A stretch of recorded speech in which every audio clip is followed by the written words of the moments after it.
አምላኽ ሰብ ክኸውን ክፈቅድ እንተሎ እቲ ንምርድኡ አጸጋሚ ተአምራት እዩ ገለገሊኦም አምላኽ አይወልድን ኢሎም መፈክር ክሳዕ ዘውጽኡ ዘደናገረ ሓቂ እዩ እዚ ኢየሱስ ክውለድ ተሎ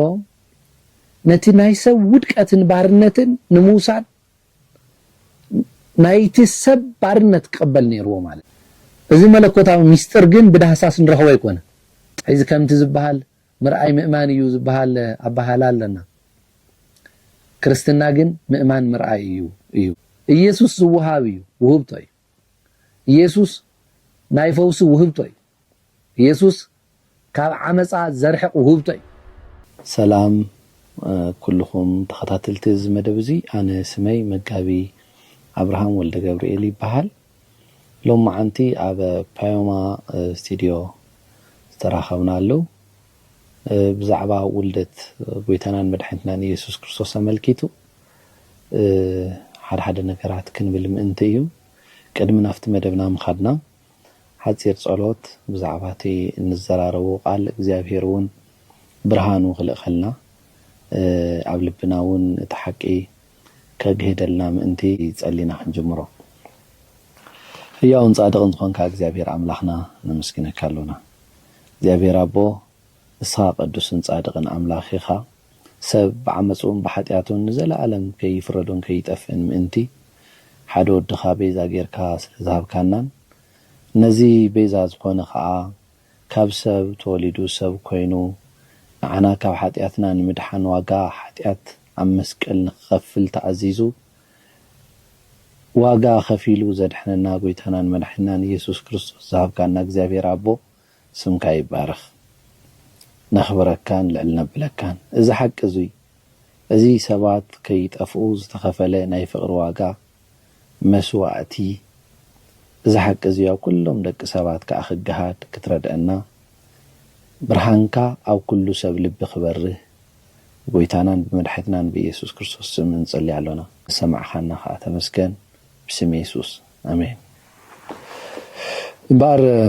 كم زخلاتنا نفلطو زي زلنايو وقتي ناي لدت بعال نخبرلو وقتيو ولدت ጎይታናን መድሓኒትናን ኣብ ዝኽበረሉ እዋን ኮይና እዚ ውልደት ከማንም ሰብ ዝተወለደሉ ቤተሰብ ተኣኪቡ ቤተሰባዊ ዝኽሪ ዝገብረሉ እንተይኮነስ ፍልይ ዝበለ ውልደት እዩ እዚ ትርጉም ውላድ ኢየሱስ ብምርዳእ ኢና ክነኽብሮ ዝግበአና ማለት እዩ ከምቲ ኣብ ዘፍጥረት 3:15 ዘሎ ነቲ ንህዋን ዘስሓታ እቲ ካብ ሰበይቲ ዝተወለደ ከም ዝቕጥቅጦ ይሕብረና ማለት እዩ እዚ ትንቢታዊ ቃል እምበኣር ንዲያብሎስን መሳርሕቱን ኣስተሓፊሩ ሓይሊ ሓጢኣትን ሞትን ስዕረሉ ስራሕ ንምስራሕ ኣብ ዝጀመሮ ጉዕዞ መፈለምታ ተኣምራቱ ኢልና ኢና ንወስዶ ዝልደት ማለት እዩ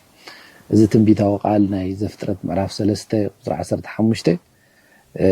ኣብ ሉቃስ ክፍጸም ተሎ ንሪኦ ጎይታናን መድሓኒትናን ኢየሱስ ክርስቶስ ነቲ ናይ ሰብ ውድቀት ንምስዓር ነቲ ትንቢት መፈጸምታ ኮይኑ ክመጽእ እንተሎ ንሪኦ ኣለና ማለት እዩ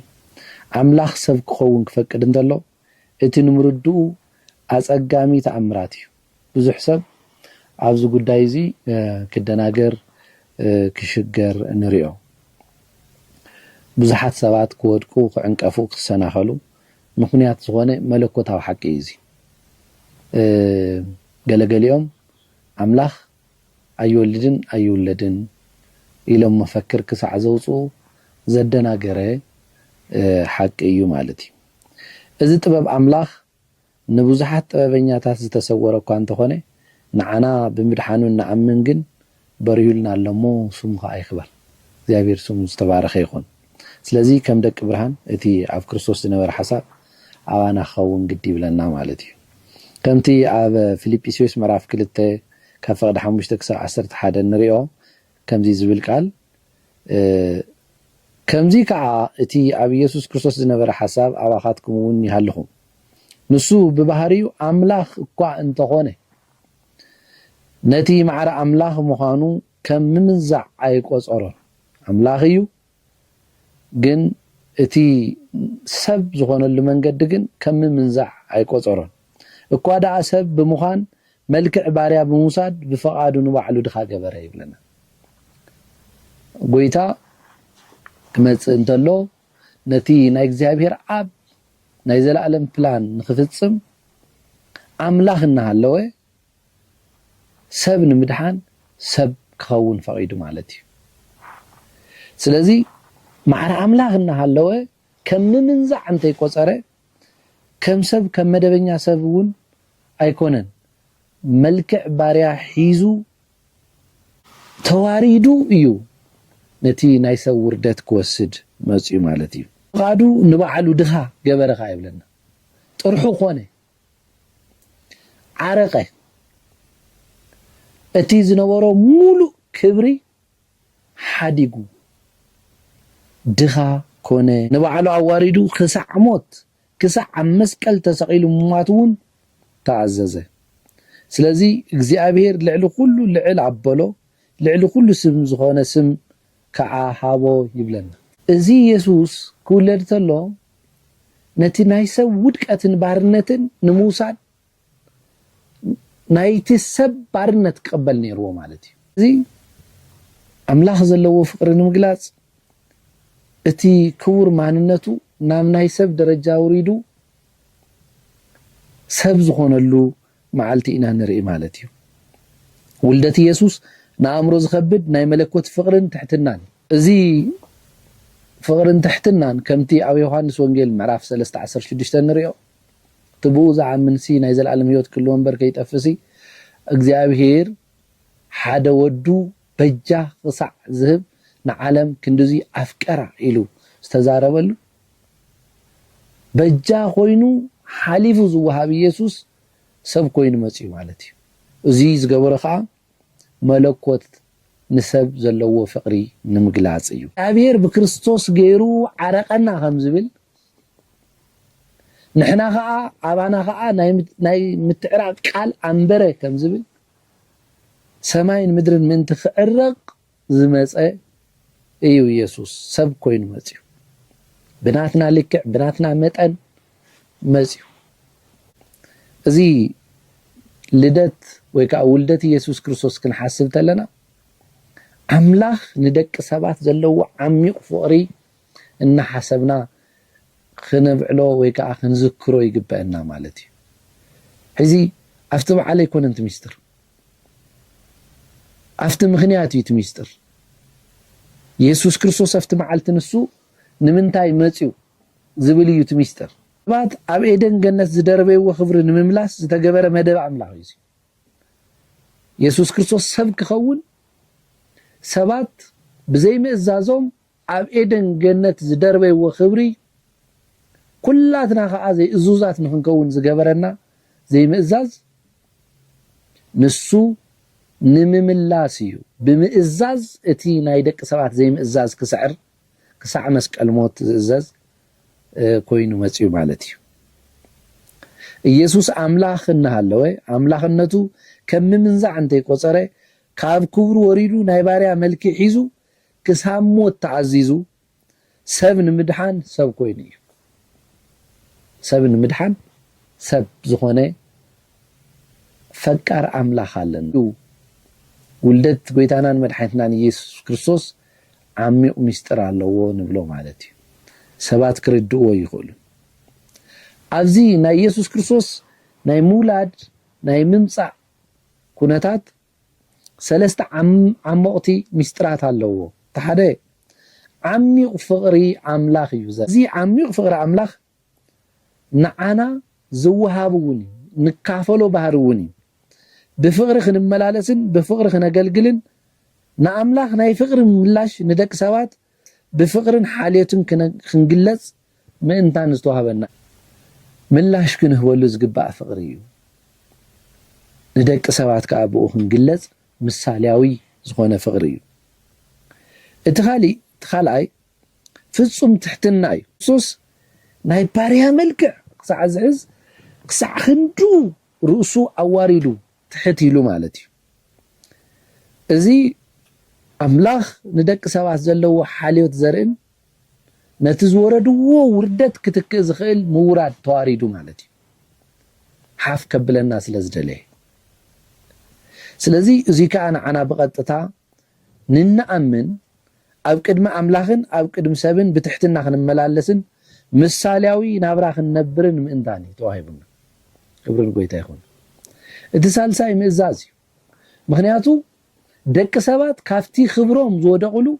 بزي مئزاز سلازغوني كمتي عدامن هوانن أب إيدن جنت بزي مئزازوم أب هيوتنا أب ملئت مدري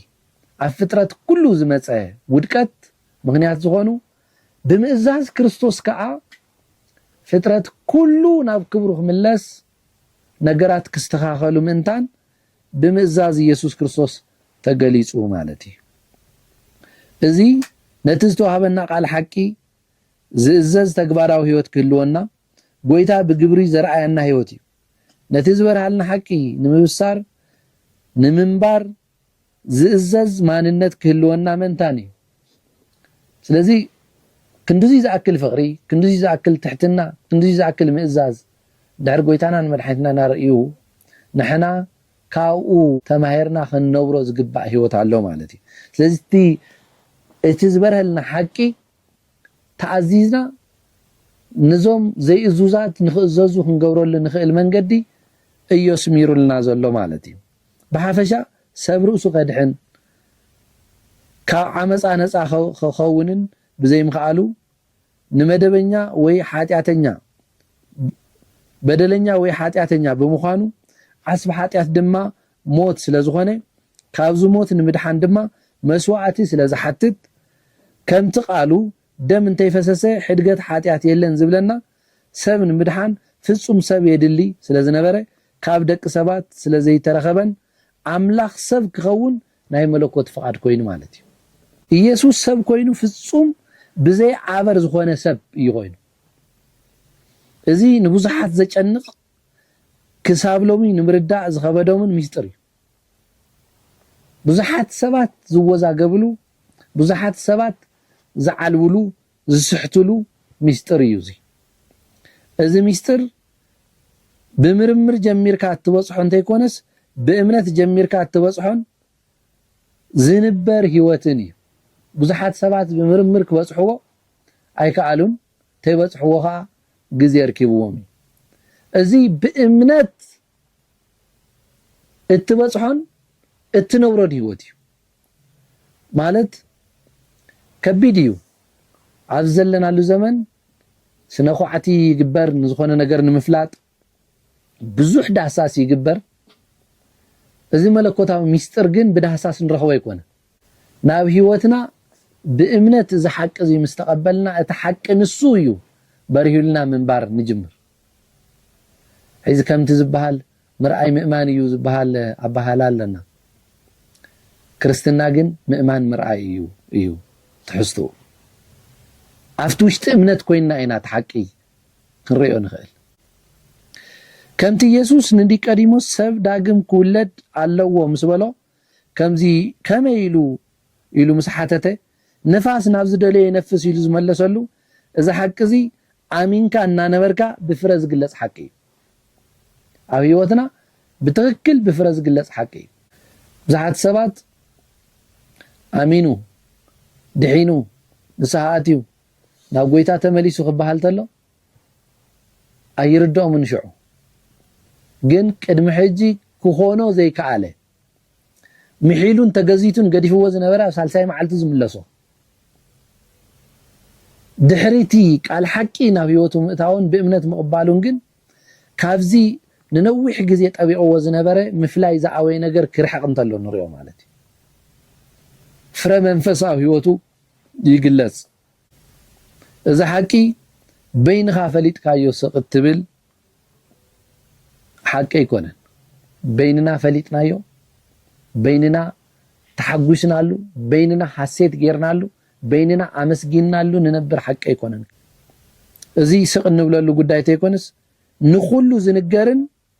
እተፋልጦን ፈሊጦም ክነብርዎ ንምግባር እትጽዕረሉን حقي ብዙሕ ሰብ حق مس فلطه نبين يزحقوس بزح سب سلام مسرخبه نوين يو تا سلامو زطععمه اب ግብረ ሐዋርያት ምዕራፍ 3 እትንነዊሕ ዓመት ምኻድ ዘይኽእል ሰባት ተሸኪሞም መምጽኦም ኣፍታ ጽብቕቲ ትበሃል ቦታ ኣቐሚጦሞ ዝኸዱ ውስ ዝነበረ ሰብ ወርቅን ዝልምነ ኣኸፊሉ መዓልቲ ፍሉይ ዝኾነ ነገር ኣጋጢሞ ዮሐንስን ጴጥሮስን 9 ሰዓት ናብ ቤተ መቅደስ ንጸሎት ክኸዱ ተለው ንሱ ኣፍታ ዝለመዳ ንዓመታት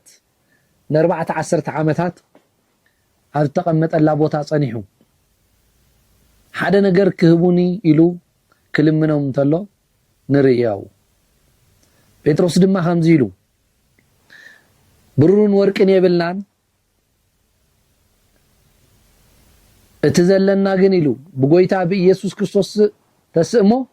ተመላለስ ኢሉ ከተንስኦ እንተሎ ንርኢ ኢየሱስ ዝወሃብ እዩ ውህብቶ እዩ ኢየሱስ ናይ ፈውስ ውህብቶ እዩ ኢየሱስ